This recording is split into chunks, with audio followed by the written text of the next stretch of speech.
Ano ba yan? May ipot ka na naman. Nako, Jed! Ikaw ang magdakot niya na. Opo, Nay. Ano kaya pong pwedeng gawin para hindi na siya umipot? Abay, wag mo nang pakainin. Para wala ding idumi yan. Lo, grabe naman yun.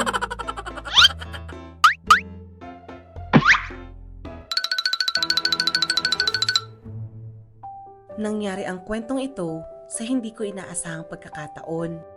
Isang araw kasi noon, naisipan kong mamitas ng bulaklak sa hardin na malapit lang sa bahay namin. Ayan, tapos na kita.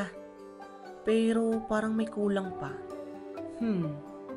Ay tama, bulaklak. Nay, magpapaalam sana ako.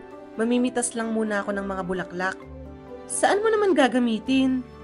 Sa project ko po. Sa Lunes na pasahan nun, Nay eh. Sige, mag-iingat ka. Magtabi-tabi po ka ha at baka manuno ka pa. Sige po, Nay. Tabi-tabi po. Magpapaalam lang po sana ako na kukuha ko ng bulaklak. Gagamitin ko lang po sa project ko. Salamat po. Habang namimitas ako ng mga bulaklak noon, bigla ko may napansin malapit sa ugat ng malaking puno. Ano kaya iyon? Agad akong lumapit doon at nakita ko ang isang puting ibon na nakalugmok sa lupa. Mukhang patay ka na yata. Kawawa ka naman. Aalis na sana ako nang mapansin kong kumikibo pa ito. Kaya naman dahan-dahan ko itong dinampot at nakitang may sugat ito sa pakpak.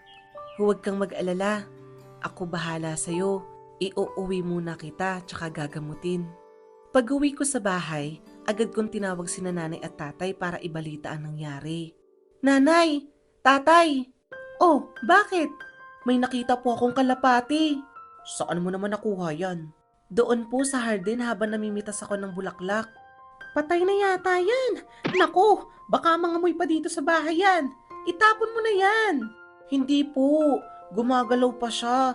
May sugat lang talaga siya sa pakpak niya. Baka gamit sa pangkarera ang kalapating yan. Na-aksidente lang sa daan. Pwede po bang alagaan ko na lang muna siya? Ikaw bahala. Sige po. Ang turo sa akin ng nanay ko noon, kumuha daw ako ng mga dahon ng bayabas. Kaya ganun na ngayong ginawa ko. Dinikdik ko ang mga ito at tinapal sa pakpak na may sugat. Pagkatapos noon ay natulog na ako. At kinabukasan, nakita kong medyo maayos na ang kalagayan ng kalapati dahil nakakagalaw na ito.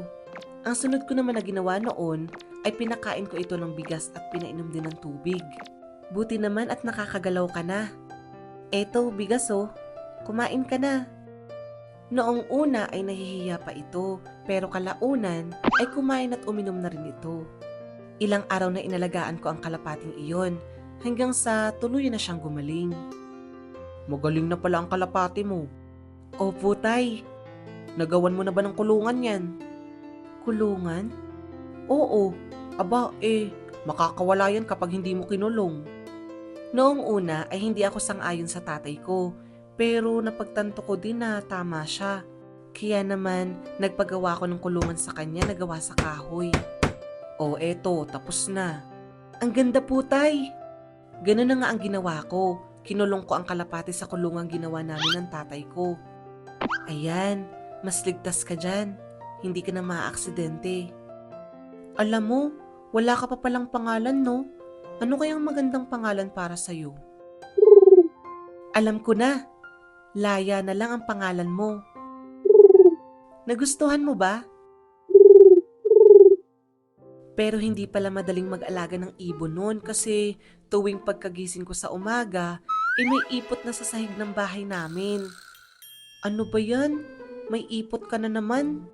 Nako, Jed! Ikaw ang magdakot niya na. Opo, Nay. Ano kaya pong pwedeng gawin para hindi na siya umipot? Abay, wag mo nang pakainin. Para wala ding idumi yan. Lo, grabe naman yun.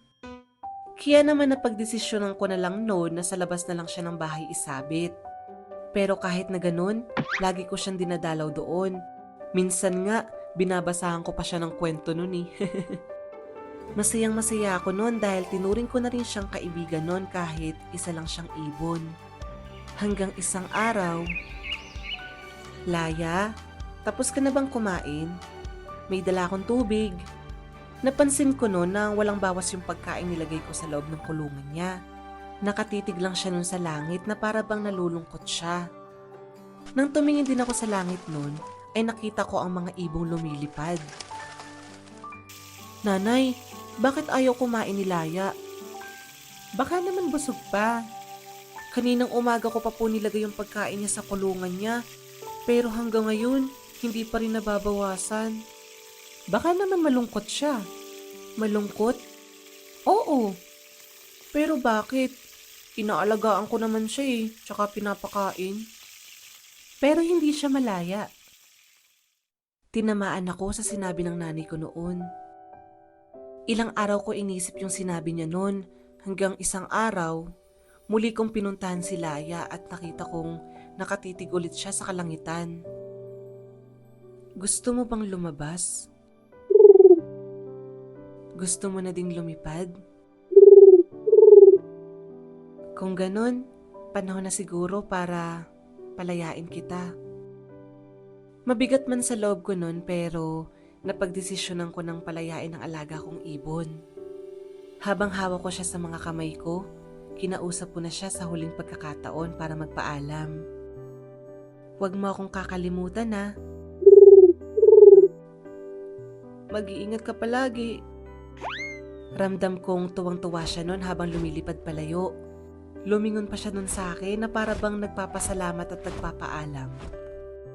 Habang ako naman, sobra ako nalungkot nun. Paalam Laya. Simula ngayon, malaya ka na. Sabi nila, kung mahal mo ang isang bagay, palayain mo, tao man yan o hayop. Dahil tulad natin, may sarili din silang buhay at desisyon para sa sarili nila. Ang mahalaga, minahal natin sila at ginawa natin yung makakaya natin para alagaan at samahan sila sa mga panahong kailangan nila ang ating tulong. Yun lang, sana nagustuhan niyo ang kwento. Please like and subscribe. Bye!